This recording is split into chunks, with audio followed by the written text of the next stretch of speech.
নমস্কার।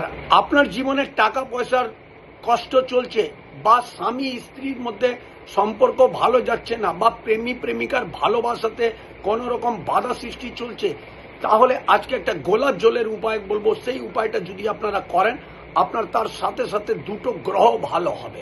একটা গোলাপ জল মানে হয়ে গেল চন্দ্র, আর সুগন্ধি মানে হয়ে গেল শুক্র। এই দুটি গ্রহ ভালো হবে।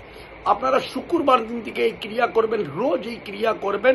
একটি রুমাল নেবেন, রুমালের মধ্যে 2-4 ফোঁটা গোলাপ জল দিয়ে আপনারা সেই রুমালটা ব্যবহার করবেন, নিজের পকেটে রেখে দেবেন। শুক্র মানে হয়ে গেল টাকা পয়সা, আর চন্দ্র মানে হয়ে গেল টেনশন, চিন্তা, ওভার থিঙ্কিং এবং লিকুইড মানি। এই ক্রিয়াটা করুন, দেখুন আপনার জীবন থেকে টাকা পয়সারও অভাব মিটে যাবে, এবং তার সাথে সাথে আপনার জীবনে বিবাহিত জীবন বা প্রেমী প্রেমিকার ভালোবাসার জীবনও ভালো হতে শুরু হয়ে যাবে।